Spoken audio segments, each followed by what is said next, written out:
होता है, लेकिन एक्शन क्या होता है देखने वाली चीज है। लेकिन जरा आगे बढ़ते हैं और चुनावों को लेकर के सरगर्मियां तेज हैं और आज सुबह से ही जब वोटिंग की जा रही है तो जाहिर तौर पर बहुत हद तक लोग जो है अपने घरों से बाहर निकले हैं और मतदान करने के लिए पहुंच रहे हैं। लेकिन अभी तक जो आंकड़ा है वो लगभग 50% के आसपास तक पहुंचा है।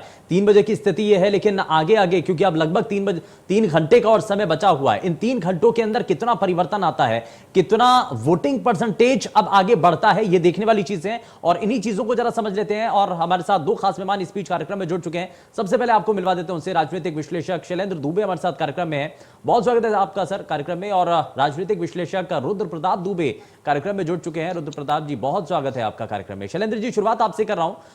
ये माना जा रहा है कि 3 बजे तक का जो अभी तक वोटिंग परसेंटेज है लगभग 40-45 से 50 के बीच के आसपास देखने को मिल रहा है। लगभग 3 घंटे का समय और बचा हुआ है। आपको लग रहा है कि वोटिंग परसेंटेज में अभी तक जिस ग्राफ के साथ लोग अपने घरों से बाहर निकले हैं उसमें बहुत बड़ा बदलाव देखा जाएगा?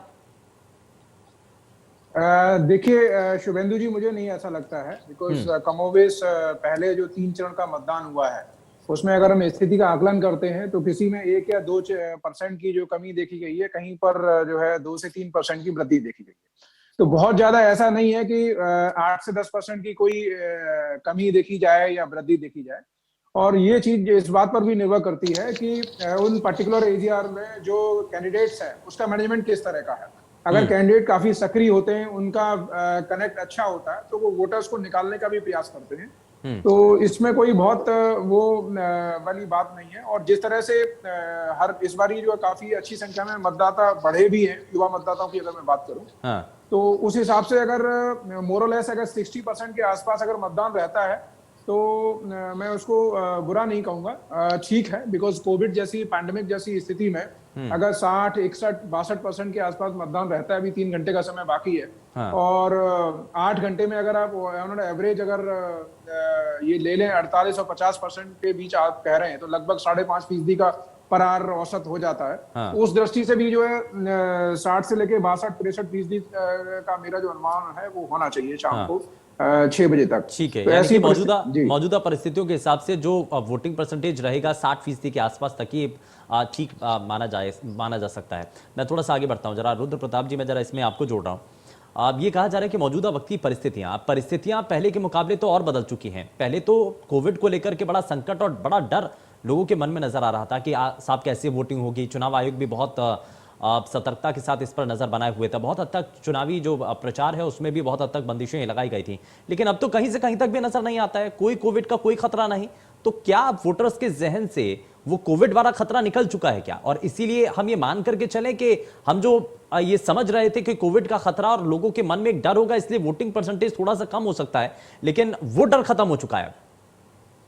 शुभेंदु जी, पहले के 3 चरण में तो कोविड के साथ साथ जो शादियों का सीजन चल रहा था उसको भी आपको गौर करना चाहिए। हाँ। तमाम लोग शहर अपना बदल रहे थे, उसके वजह से भी बड़ा अदला बदली थी, जिसकी वजह से परसेंटेज कम होने का अनुमान लगाया जा सकता था। लेकिन सुमेंद्र जी, जितने ये परसेंटेज आए पहले 3 चरण की अगर मैं बात करूं तो वो सकारात्मक नहीं, क्रांतिकारी है। ये पहले दफा है कि डिजिटल प्लेटफॉर्म पे प्रचार करने के बावजूद आप कमोबेश वही आंकड़े लेके आ रहे हैं जो 2017 में थे। हाँ। तो कम से कम चुनाव आयोग को एक राह तो मिल गई कि चुनाव को हम सस्ता कैसे कर सकते हैं। पूरा प्लेटफॉर्म, डिजिटल प्लेटफॉर्म पे गाने रिलीज हुए, रैलियां हुई, वर्चुअल रैलियां हुई, प्रेस कॉन्फ्रेंस तक को डिजिटल कर दिया गया, बड़ी रैलियों को थोड़ा सा सीमित कर दिया गया। हालांकि अब थोड़े थोड़े वो खुल रहे हैं। डोर टू डोर कैंपेन को ज्यादा प्राथमिकता दी गई। और आप देखिए जो चुनावी खर्चे दिए गए हैं तो बहुत खर्चे कम हो गए, उसके बावजूद कमोवेश वही आंकड़े आ रहे हैं। आज भी जैसा कि शैलेंद्र जी ने कहा, हम लमसम उन्हीं आंकड़ों को फिर से छूने जा रहे हैं जितना 2017 में थे। 23 लाख नए युवा वोटर्स आ रहे हैं जो निश्चित तौर पे इसमें भागीदार बनने के लिए उत्साहित होंगे। लेकिन मेरा फिर से यही मानना है कि कोविड वाले पेंडेमिक का हिस्सा कम है। शादी वाला वो पूरी जो प्रक्रिया थी उसने काफी हद तक डेंट किया है, लेकिन फिर भी अच्छे आंकड़े आ रहे हैं, सकारात्मक आंकड़े आ रहे हैं जी। ठीक है, यानी कि सकारात्मक आंकड़े आ रहे हैं। और पहले के चुनावों के मुताबिक जो अंतर मान करके चला जा रहा था कि कोविड की वजह से एक गैप नजर आ सकता है, लेकिन उस गैप को दूर किया गया है। और ये चुनाव आयोग के लिए बड़ी राहत भरी खबर भी हो सकती है कि उस ग्राफ के अंदर ज्यादा कुछ बड़ा फेरबदल होता हुआ नजर नहीं आ रहा है। लगभग पहले जैसे ही आंकड़े देखने को मिल रहे हैं। तो ये कुछ चीजें हैं। लेकिन जरा मैं शैलेंद्र जी, इस पर भी हम बात कर रहे हैं कि किस राजनीतिक दल के लिए कितना ये कठिन मुकाबला है और कितनी बड़ी चुनौती उन राजनीतिक दलों के लिए। इसमें सबसे पहले बात यहां पर भारतीय जनता पार्टी की कर रहा हूं। 17 के अगर नतीजे देखें तो बीजेपी बहुत हद तक इस पूरे इलाके में अपनी सीटों पर कब्जा करती है और इसीलिए इस बार इस फेज के अंदर बीजेपी के लिए बड़ी चुनौती है कि अपनी सभी सीटों को वो सबसे पहले तो उस पर बनी रहे और साथ ही साथ जिन सीटों पर किसी और दूसरे राजनीतिक दल का कब्जा हो गया था उन पर भी अब बीजेपी आ सके। ये कितनी बड़ी चुनौती होगी बीजेपी के लिए? देखिए शुभेंदु जी, ऐसा है, जाहिर सी बात है, आने वाला हर चुनाव अब कठिन ही है, तो आसान चुनाव नहीं रह गए। जिस तरह से डायनेमिक्स चेंज हुए, चाहे वो प्रचार के तरीके हों, चाहे जिस तरह से अवेयरनेस बढ़ रही है आज के युवा मतदाताओं के अंदर, तो अब हर चुनाव चुनौतीपूर्ण होता है, अब आसान नहीं होता। जैसे पहले क्या था कि कन्वेंशनल पैटर्न पे जब वोटिंग होती थी तो परिवार का मुखिया या चंक्स को लोग टारगेट करते थे कि हम फलाने चंक्स को हम टारगेट कर लेंगे तो हमें वहां से उस पर्टिकुलर टेरिटरी से हमें वोट मिल जाएगा। लेकिन अब ऐसा देखने में नहीं आता, क्योंकि क्या अवेयरनेस का लेवल बढ़ रहा है और ये लोकतंत्र के लिए एक अच्छा संकेत है। साथ में जहां तक आपने प्रश्न किया पार्टियों के लिए, तो बीजेपी का जो परफॉर्मेंस 2017 में था वो 80 और 81% सीट्स 403 में 325 सीट जीत के आना वो बहुत ही थम्बिंग मेजॉरिटी थी। हाँ, अब उसको बरकरार रखना तो जाहिर सी बात है चुनौती होगी, क्योंकि आप उस सफलता को अगर बरकरार रखते हैं तो चुनौती तो है, उसमें कोई किंतु परंतु नहीं है। लेकिन जिस तरह से पिछले 5 वर्ष में सरकार के द्वारा काफी प्रभावी तरीके से जो काम किए गए हैं, तो कहीं ना कहीं वो चीज कनेक्ट कर रही है आम मतदाता के अंदर। हाँ, उसके साथ साथ कुछ जो कैंडिडेट्स हैं उनकी एंटी इनकम्बेंसी भी है, उसको भी हम इग्नोर नहीं कर सकते। तो जिस परिदृश्य को ध्यान में रखे पार्टी ने कुछ टिकट्स काटे भी हैं, नए कैंडिडेट्स को भी मौका दिया है।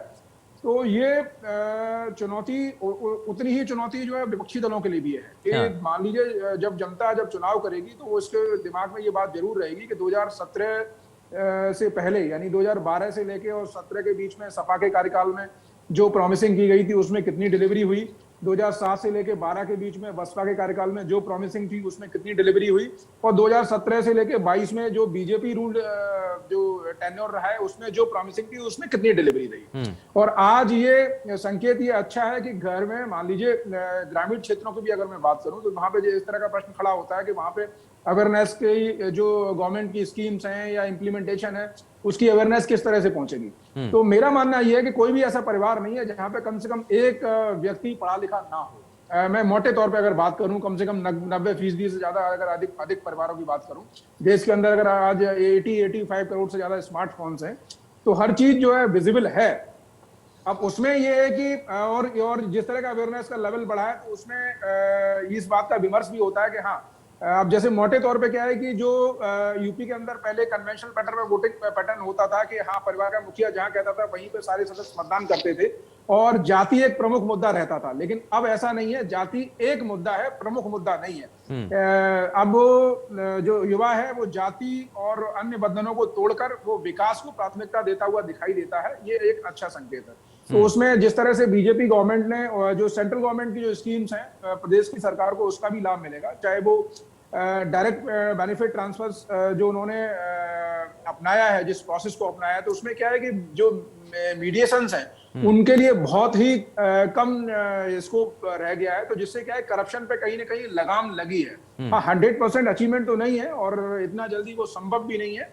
जो व्यवस्था इतने सालों से इस तरह से जो बनी हुई है तो उसको आप ये एक्सपेक्ट करें कि वो कुछ सालों में एकदम फुल प्रूफ हो जाए, तो वो व्यवहारिक तौर पर संभव नहीं है। लेकिन हाँ, जिस तरह से चाहे किसान सम्मान निधि हो या फिर आपके चलिए कई ऐसी बड़ी योजनाएं भी हैं, चाहे वो केंद्र की हो चाहे प्रदेश सरकार के द्वारा चलाई गई वो बड़े कदम हैं जिनके जरिए जनता को अपने साथ जोड़ने की कोशिश है। लेकिन इस क्षेत्र में इस फेज के अंदर ये बड़ी चुनौती है बीजेपी के लिए कि वापस से अपनी सभी सीटों पर जीत हासिल कर पाए और साथ ही बाकी और अन्य सीटें जो पिछले चुनाव में हार का सामना उस सीटों पर बीजेपी को करना पड़ा था उनको भी अगर कवर करना है तो जाहिर तौर पर ये अपने आप में बड़ी चीजें हैं।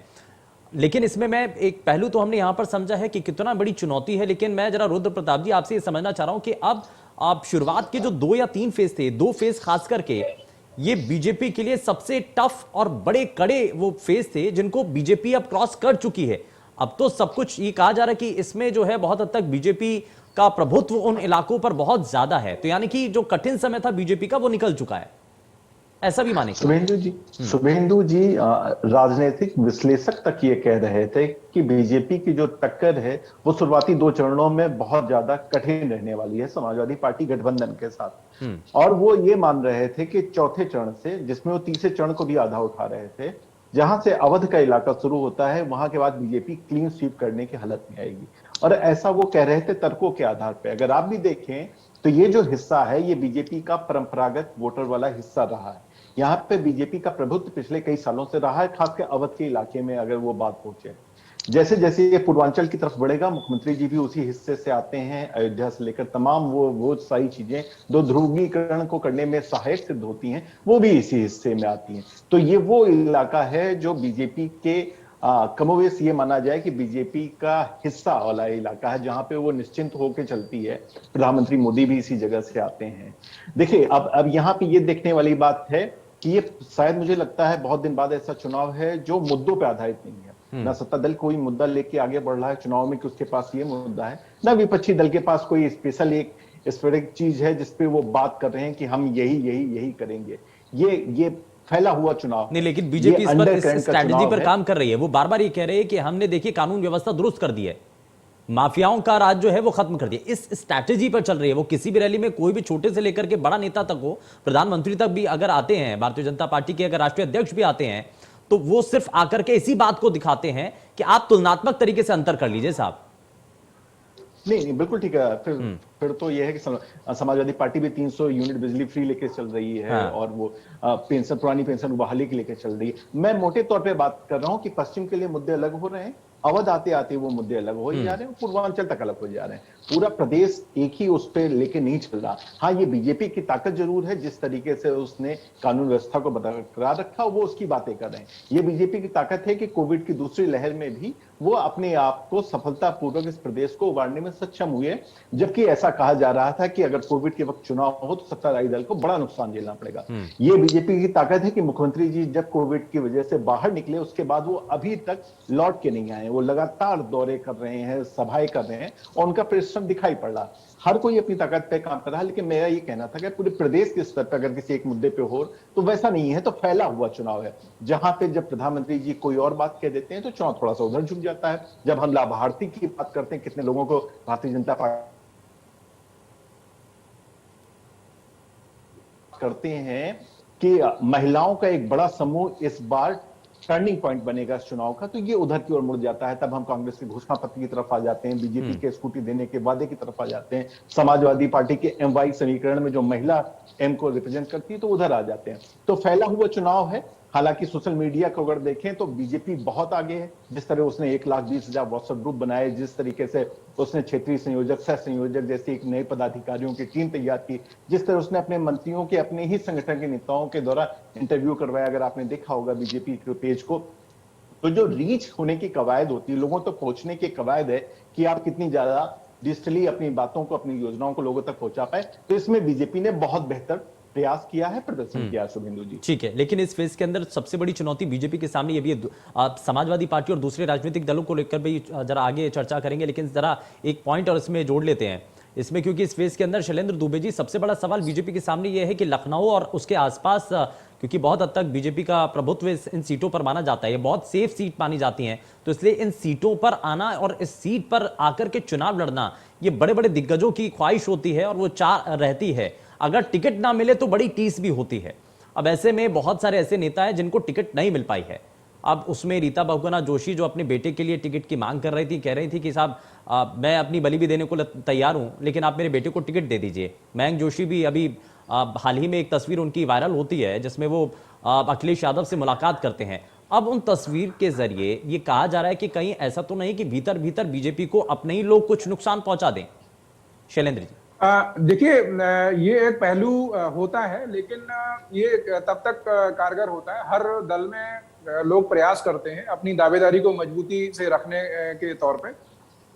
आप लखनऊ कैंट सीट की बात करें तो जहां से रीता बहुगुणा जोशी 2 बार विधायक रही, लेकिन वहां पे जब संसद का चुनाव आता है तो वहां से इस्तीफा देकर वो प्रयागराज से जो है सांसद चुनी जाती है।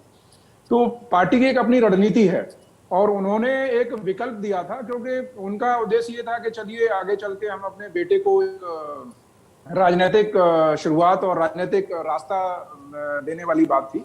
लेकिन साथ में पार्टी को ये देखना है कि लखनऊ कैंट से पार्टी ने कानून मंत्री ब्रजेश पाठक को उतारा है। वो समीकरण उस तरह का था कि दावेदार कई थे। एक तरफ नाम चल रहा था आपका अपर्णा यादव का, दूसरी तरफ मयंक जोशी का नाम चल रहा था। तो जब इस तरह की स्थिति उत्पन्न होती है तो पार्टी ने फिर क्या है कि एक ऐसा चेहरा लेके आना, एक बड़ा फेस लेके आना जो कि उन चीजों को डाइल्यूट कर सके, काउंटर कर सके।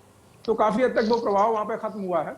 और साथ में जैसे कि पिछले उसमें 51 सीटें आप जो दिखा रहे हैं, जो 59 में से, तो मैं ये कहूं जैसे रायबरेली की आपकी 6 विधानसभाएं रायबरेली जनपद के अंदर, तो उसमें से 2 कांग्रेस के विधायक जो जीते हुए थे, अदिति सिंह जो जिनके पिता काफी लंबे समय से उस क्षेत्र में काफी सक्रिय रहते थे और काफी बार के वो विधायक रहे, उनकी बेटी अदिति सिंह बीजेपी में आ चुकी हैं। और दूसरे आपके जो विधायक थे लोचनपुर से, वो भी जो है उन्होंने कांग्रेस छोड़कर बीजेपी ज्वाइन की। तो इस तरह से ये शिफ्टिंग तो हुई है और उसमें बीजेपी को कुछ जगह लाभ भी है उसका। हाँ, कुछ एक सीट्स पे हो सकता है कि उनको एक कड़ी प्रतिद्वंदिता देखने को मिले, लेकिन काफी हद तक अगर मेरा जो आकलन कहता है कि भाजपा को अपरहेज है। और जो अभी आप पहले और दूसरे चरण की बात कर रहे थे, तो मेरा मानना ये है कि पहला दूसरा चरण जिस तरह से कहा जा रहा था कि बहुत ज्यादा कठिन है, मैं उससे सहमत नहीं हूं। क्योंकि पहले चरण में क्या है कि कुछ जनपद हैं, 4 या 5 जनपद, जहां पे जो जाट एक अच्छी संख्या में, आपका शामली हो गया, मुजफ्फरनगर हो गया, बागपत हो गया, मथुरा हो गया, और मुस्लिम उतनी ज्यादा प्रभावी संख्या में नहीं थे। तो आमतौर पर देखा यह गया है कि जहां पर जिन सीटों पर नॉन जाट कैंडिडेट्स थे, तो वहां पर कहीं ना कहीं जाट मतदाताओं के बीच में एक ये मैसेज गया और उनको ये सोचने पे मजबूर होना पड़ा कि जो 2013 के दंगे मुजफ्फरनगर के हों या उनमें जिस तरह से उनको सामाजिक काफी संकट का सामना करना पड़ा था, काफी उनको चुनौतियों का सामना करना पड़ा था, तो एक काफी बड़ी संख्या में विभाजन भी, यानी कि नुकसान होगा लेकिन उतना नुकसान नहीं होगा। हाँ, जितना मतलब प्रोडिक्शन की जा रही है फर्स्ट पेज में उतना नहीं। हाँ, दूसरे चरण में क्या है कि दूसरे चरण में पहले भी ये समाजवादी पार्टी एक अच्छी समाजवादी पार्टी की 47 सीटें आई थी पिछले विधानसभा चुनाव, जिसमें से 15 सीटें दूसरे चरण में जो है वो जीते थे। तो दूसरा चरण में जो 4-5 जनपद है वो मुस्लिम बहुल है। तो वोट परसेंट अगर जो है बढ़ने का मतलब ये है कि उसकी विश्लेषण आपको ये करना पड़ेगा कि किन सीटों पर बढ़ा है। मान लीजिए जहां पर जैसे एग्जांपल के तौर पर कैराना सीट है, अगर कैराना सीट पर बहुत ज्यादा वोट परसेंट बढ़ जाता है तो उससे ऐसा नहीं कि भाजपा को बहुत ज्यादा जो है पूरे तौर पर नुकसान हो गया। ज्यादा से ज्यादा क्या होगा, वो सीट समाजवादी पार्टी एक बड़े अंतर से जीत रही है, इतना ही हो सकता है। तो ऐसे जो मुस्लिम बहुल सीटें हैं, अगर उन पर वोट परसेंट बढ़ने से टोटल वोट परसेंट पर अगर पर भी फर्क आता है तो उससे भाजपा को उतना बड़ा कोई नुकसान देखने को नहीं मिलेगा। उससे ये होगा कि समाजवादी पार्टी के उन सीटों पर जो जीतने वाले प्रत्याशी हैं उनका अंतर बढ़ जाएगा। हाँ, उसमें एक ये भी फैक्टर है कि इसमें आप तमाम टेलीविजन पे तमाम जो जर्नलिस्ट मैंने देखा है, वो जब विजुअल्स मैंने देखे हैं कि स्पेशली जब वो मुस्लिम पुरुषों से जब बात कर रहे थे तो वोकल थे, वो ये कह रहे थे कि नहीं जी हमने परिवर्तन के लिए वोट करना है, वो करके। मुझे 95% से ज्यादा महिला मुस्लिमों की तरफ से इस तरह की कोई प्रतिक्रिया नहीं दिखाई दी, वो प्रतिक्रिया देने से बचती दिखाई दी। तो अगर कहीं लेकिन हिजाब विवाद आने के बाद आपको नहीं लगता, क्योंकि इस जब वोटिंग चल रही थी उसी दौरान जब ये हिजाब विवाद आता है तो उससे बहुत हद तक मेंटालिटी में कुछ हद तक परिवर्तन आएगा, जो नैरेटिव सेट किया गया उसका बड़ा असर होगा, ध्रुवीकरण हुआ है इससे?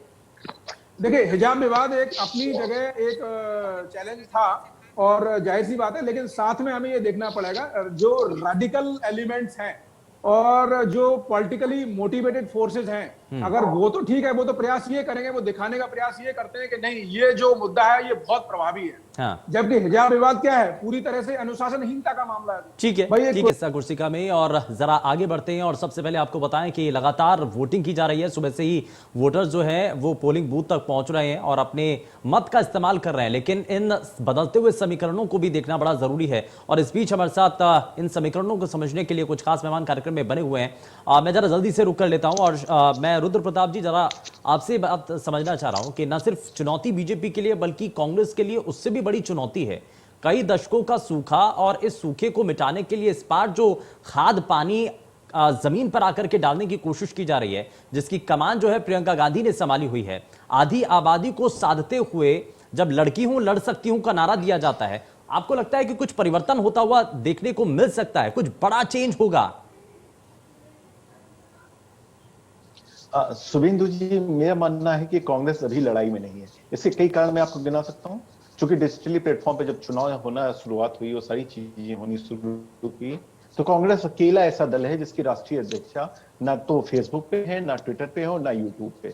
तो जो डिजिटल की लड़ाई होती है इसमें कांग्रेस पहले ही एक झटके में पीछे हो जाती है। दूसरी बात, आप कांग्रेस की प्रचार नीति को आप शुरुआत से अगर आप फॉलो करेंगे तो आप पाएंगे कि उन्होंने सबसे पहले उलेमाओं के साथ वर्चुअल कॉन्फ्रेंस करना शुरू किया है। दूसरी बात, फिर उन्होंने इमरान प्रतापगढ़ी को प्रमोशन देते हुए उनको अल्पसंख्यक सभा का चेयरमैन बनाया। उन्होंने सलमान खुर्शीद साहब को घोषणा पत्र का चेयरमैन बनाया और उन्होंने नसीमुद्दीन सिद्दीकी को प्रवक्ता के तौर पे स्थापित किया। ये सारे मुस्लिम नामों को और उलेमाओं को वर्चुअल कॉन्फ्रेंस को आप इससे नजर से जोड़ के देख सकते हैं कि कांग्रेस समाजवादी पार्टी में शुरुआती तौर पर दबाव बनाने के रणनीति के तहत काम कर रही थी। वो समाजवादी पार्टी को दिखाना चाह रही थी कि हमारे पास मुस्लिम वोट बैंक फिर से एकजुट होने की संभावनाएं हैं, जिससे समाजवादी पार्टी के साथ समझौते के रास्ते खुल जाएं। लेकिन जब उधर से रास्ता नहीं खुला तब उन्होंने वो नारी शक्ति और महिला हूं, लड़की हूं, लड़ सकती हूं के नारा लेके आए। बहुत अच्छा नारा है और बहुत ही उपयोगी है और सारी जो उनकी रणनीति बहुत अच्छी है। लेकिन जब आपके पास कार्यकर्ताओं का अभाव होता है, जब आपके पास टिकट के ऐसे दावेदारों का अभाव होता है, जब आप तो कह दिया कि 40% महिलाओं को लड़ाएंगे, लेकिन क्या आपके पास सच में ऐसे जीतने लायक महिलाएं थी? अगर नहीं थी तो आपके पास प्रचार तंत्र तो मैं मान सकता हूं कि थोड़ा बहुत बेहतर है, लेकिन जमीन पर लड़ने वाले कार्यकर्ताओं को, झंडा उठाने वाले कार्यकर्ताओं को और बूथ में निगरानी करने वाले कार्यकर्ताओं के बिना चुनाव नहीं जीते जाते। शुभेंदु जी, हाँ, ठीक है। शैलेंद्र जी, अब जरा एक चीज और, क्योंकि यहाँ पर यह भी समझना जरूरी है कि न सिर्फ पूरे प्रदेश के अंदर बल्कि इस फेज के अंदर भी कांग्रेस पार्टी के लिए बड़ी चुनौती अपने गढ़ को, अपने किले को बचाए रखना भी होगा। ये बहुत बड़ी चुनौती है। जी बिल्कुल, जैसा कि मैंने पहले ही कहा था ना, रायबरेली से उनके 2 जीते हुए विधायक दोनों के दोनों अपना दल छोड़ के और कांग्रेस में जाके ज्वाइन कर चुके हैं।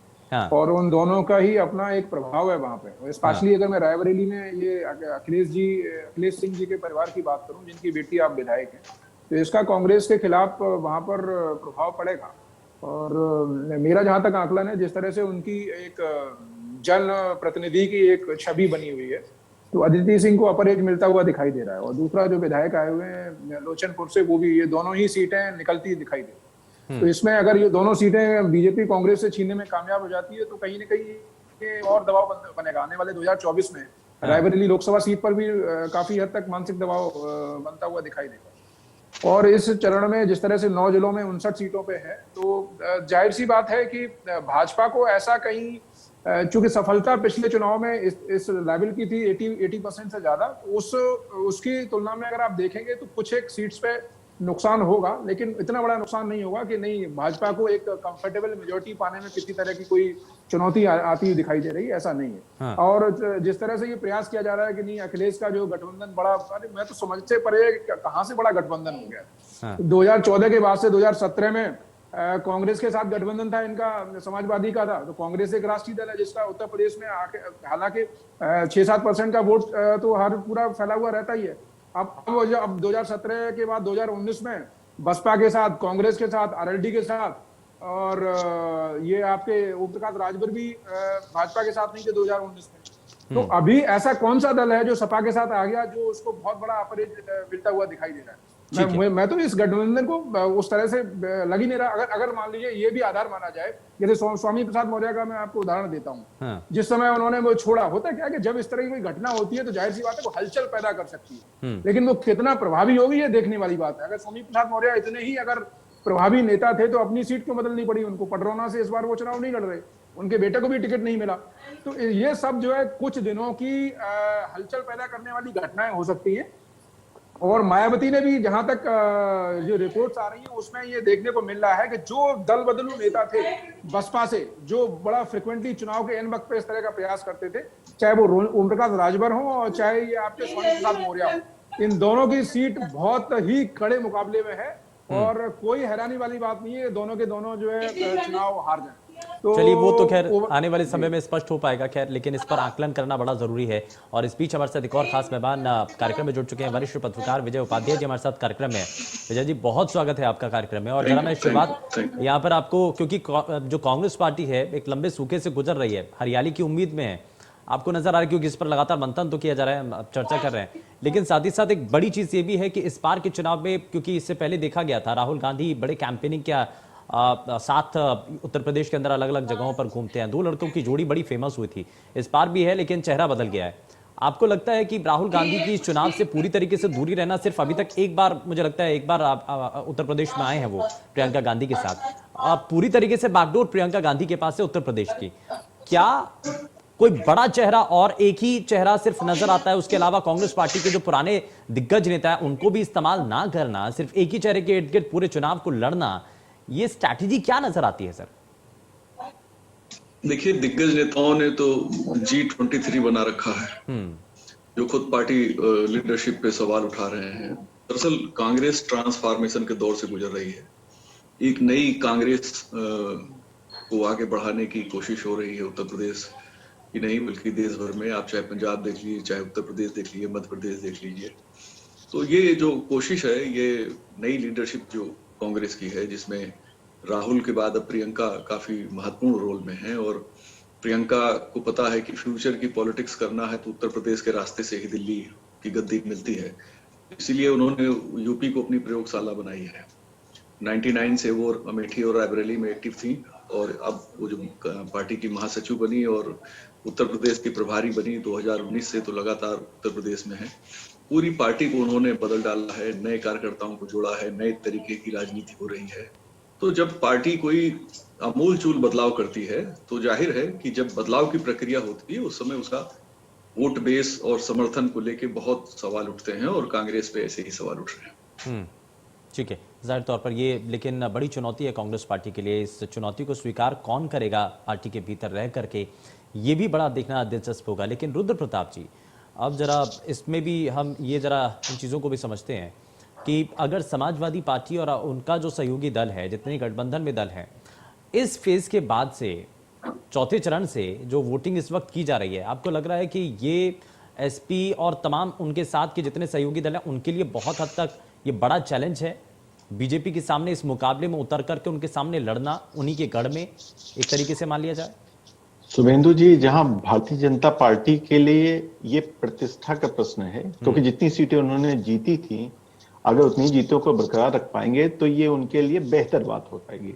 लेकिन समाजवादी पार्टी गठबंधन के लिए तो ये जीवन या मरण का प्रश्न है। अगर यहां से वो लूज करना शुरू करते हैं तो फिर उनके लिए बहुत दिक्कत हो जाएगी। और एक क्षेत्रीय दल अगर अपने राज्य में 10 साल सत्ता से दूर रह ले, और खासकर तब जबकि उसके राष्ट्रीय अध्यक्ष के पास एब्सोल्यूट पावर हो। अखिलेश यादव जी 2017, 2019 इन दोनों चुनावों में उन्होंने जो चाहा उनको वो मिला, जो गठबंधन चाहा वो मिला, जितनी सीटें उन्होंने देनी चाहिए उतनी सीटें दी। और इसी तरह ठीक 2022 का भी चुनाव है, वो जो चाह रहे हैं वो कर रहे हैं। अगर इसके बावजूद पार्टी अच्छा नहीं कर पाएगी तो निश्चित तौर पे न केवल पार्टी में बल्कि उनके लिए भी दिक्कतें पैदा होंगी। ये वो चरण स्टार्ट हुए हैं, चौथा चरण जो आज हो रहा है शुभेंदु जी, ये वो चरण है जो लास्ट तक समाजवादी पार्टी गठबंधन के लिए चुनौती बनने वाले हैं। भारतीय जनता पार्टी के द्वारा तो है ही है, साथ ही जो उनकी अंदरूनी कलह हैं, जो उनके विरोधी खड़े हुए हैं। अगर आप बाराबंकी की या फैजाबाद की रुदौली सीट से स्टार्ट करें, जहां पे समाजवादी पार्टी के रजवी मियां खड़े हो गए, जो समाजवादी पार्टी के प्रवक्ता होते थे, बहुजन समाज पार्टी से खड़े हो गए। जहुराबाद तक पहुंच जाइए, आप फाजिल नगर स्वामी प्रसाद मौर्य जी के तक पहुंच जाइए, आप श्रावस्ती में रमजान साहब के यहाँ तक पहुंच जाइए। तो समाजवादी पार्टी के वो लोग जो कैंडिडेट थे, जिन्हें माना जा रहा था कि उनको टिकट मिल जाएगा, जो बहुत अच्छे ढंग से चुनाव लड़ेंगे, वो इतने वक्त या तो बहुजन समाज पार्टी के टिकट से खड़े हैं या कांग्रेस के टिकट से खड़े हैं। तो इन सभी चरणों में समाजवादी पार्टी जो लड़ाई लड़ेगी वो सबसे पहले अपने ही लोगों से लड़ेगी, उसके बाद भारतीय जनता पार्टी। ठीक है, मैं थोड़ा सा आगे बढ़ता हूं। मैं जरा इसमें विजय सर आपको जोड़ रहा हूं, क्योंकि हम ये देख रहे हैं कि अगर कोई इंडियन क्रिकेट टीम अगर मैदान में उतरती है और खास करके भारतीय पिच पर या भारतीय सरजमी पर अगर ये मैच होता है ना, तो खिलाड़ियों के लिए बड़ा आसान होता है, क्योंकि वो उनकी होम ग्राउंड होता है, अपनी खुद की पिच होती है। तो ऐसा ही कुछ बीजेपी के लिए भी है, और इसीलिए उनके लिए यहाँ पर अपनी रणनीति के आधार पर विपक्षी खेमे को फंसा लेना अपने जाल में, और इसीलिए क्योंकि अब वापस से मंदिर का नारा शुरू हो चुका है, मुझे लगता है इस फेज के बाद से इस पर ज्यादा फोकस किया जाएगा। देखिए, दरअसल बीजेपी थोड़ी सी रणनीतिक, मेरे हिसाब से रणनीतिक चूक कर रही है। इस बार लोग इन इमोशनल मुद्दों से ज्यादा आर्थिक मुद्दों को महत्व दे रहे हैं, और बीजेपी उस पर ज्यादा बात नहीं कर रही है।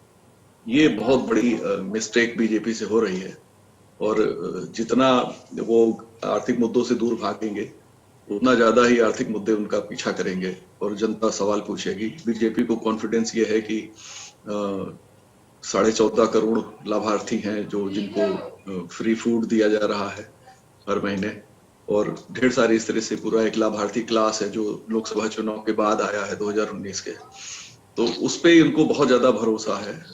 लेकिन जो लाभार्थी क्लास है वो भी उसमें भी बड़ा वर्ग ऐसा है जो आर्थिक मुद्दों पे बात करना चाहता है। दरअसल देश बहुत बदल गया है और ये बदलने का श्रेय मैं निश्चित तौर पे केंद्र सरकार को दूंगा कि उन्होंने देश के मिजाज को बदला है। तो जो मिजाज अब नया मिजाज है उसकी जो चुनौतियां हैं उसको हल करने की जिम्मेदारी भी उन्हीं पे है। और डबल इंजन की सरकार का मतलब है कि जब आप कोई डिसीजन लेंगे केंद्र सरकार का तो प्रदेश पे भी वही माना जाएगा, और प्रदेश अगर कोई डिसीजन लेता है तो केंद्र पे भी माना जाएगा। तो ये एक बड़ा मुद्दा है। ये शायद अगर ये डिकोड कर सके हम लोग, क्योंकि बहुत साइलेंट वोटिंग हो रही है, बिल्कुल समझ में नहीं आ रहा है कि वोटर किसको वोट दे रहा है। हो ये रहा है कि ज्यादातर लोग जो सर्वे कर रहे हैं या अंदाजा लगा रहे हैं वो 100 लोगों से बात करते हैं, उसमें अपना जो इंटरनल इनपुट है वो उसमें मिक्स करते हैं, तब कहते हैं फला पार्टी की स्थिति ठीक है। अगर वो अपना इनपुट न डालें तो शायद वो समझ ही नहीं पाएंगे कि है क्या, क्योंकि जो आपको अच्छा लगेगा फिर आप वो मिलाएंगे, उसमें वो मसाला मिला देंगे। तो ये बहुत ही ऐसा कॉम्प्लिकेटेड वोटिंग हो रही है उत्तर प्रदेश में कि आपको लग रहा है कि खिचड़ी बन रही है क्या? बिना टेस्ट वाली खिचड़ी तो नहीं, खूब टेस्ट वाली खिचड़ी है। बस बात ये है कि हमारी समझ में नहीं आ रहा है। बस समस्या ये है, मैंने ये कहा ठीक है कि हमारी समझ में नहीं, खिचड़ी में टेस्ट, खिचड़ी नहीं बन रही है, पूरा पकवान बन रहा है और टेस्ट जबरदस्त है उसमें। लेकिन जो नए दौर का देखिए, हम 21वीं सदी के 22वें साल में हैं और ये वो दौर है जब हमने समाज के अंतिम व्यक्ति को भले ही आर्थिक रूप से संपन्न न किया हो, लेकिन इंफॉर्मेशन से बहुत संपन्न कर दिया है। जो इंफॉर्मेशन आपके पास है वो इंफॉर्मेशन उसके पास है। इस मामले में पूरी समानता है आप में और अंतिम व्यक्ति में, चाहे वो रिमोट विलेज में बैठा हो फिर भी जैसे ही वो शहर में आएगा उसके मोबाइल का इंटरनेट काम करेगा और सारा इंफॉर्मेशन हो, जितनी चीजें हैं वो सब डाउनलोड हो जाएगा या उसके मोबाइल में आ जाएगा। तो ये जो दौर है, इस दौर को समझना बड़ा मुश्किल है और लोगों को समझ नहीं आ रहा। पकवान बड़ा स्वादिष्ट बन रहा है। अब जनता ने जो पकवान बना है बिल्कुल ये, लेकिन पॉलिटिकल पार्टियों को ये पकवान कितना पसंद आता है 1-10 मार्च को पता चलेगा। शैलेंद्र जी को जरा जल्दी से जोड़ लेता हूं। शैलेंद्र जी, अभी 5 बजे तक की जो वोटिंग परसेंटेज है ना वो भी सामने आ चुके हैं। इस रेस के अंदर पीलीभीत में 61% से ज्यादा अब तक मतदान हो चुका है। कुछ संकेत नजर आने, लगभग हम देख रहे हैं 50% से ज्यादा अमूमन सभी जगहों पर ऐसे ही कुछ वोटिंग परसेंटेज देखने को मिल रहा है। हाँ, जैसा कि मैंने पहले ही कहा था कि लगभग वही 60, औसतन 60 के आसपास ही रहने वाला है, 61 हो जाए 62 हो जाए। तो ऐसी परिस्थिति में अगर इसके आसपास टैली अगर टच करती है तो बहुत उसको जो है अच्छा ही कहेंगे, मतलब बहुत अच्छा नहीं तो अच्छा कहेंगे, उसको खराब नहीं कहा जाए। अच्छा, अभी जिस तरह की बात की जा रही थी लाभार्थी को लेकर, तो मैं इसमें एक चीज जो ऐड करना चाहूंगा कि कुछ खासकर जैसे उत्तर प्रदेश एक बहुत बड़ा सूबा है, लगभग वहां पे 24 करोड़ के आसपास जहाँ पे आबादी है। तो एक डेटा मैट्रिक्स है जिसमें लाभार्थियों में 30 से 35% जो लाभार्थी हैं वो आपके मुस्लिम्स हैं उत्तर प्रदेश में, जो बड़ी बड़ी योजनाओं की बात कर रहा हूं, चाहे वो आपके ये प्रधानमंत्री आवास योजना के हों या फिर उज्ज्वला। ठीक है, अब ये देखना दिलचस्प होगा कि उन लाभार्थियों के द्वारा भी क्या वोट किया जाता है, किसको किया जाता है, देखना बड़ा जरूरी है। समय थोड़ा सा कम है, माफी के साथ रोक रहा हूं सर। बहुत शुक्रिया तीनों ही खास मेहमानों का कार्यक्रम में शामिल होने के लिए। और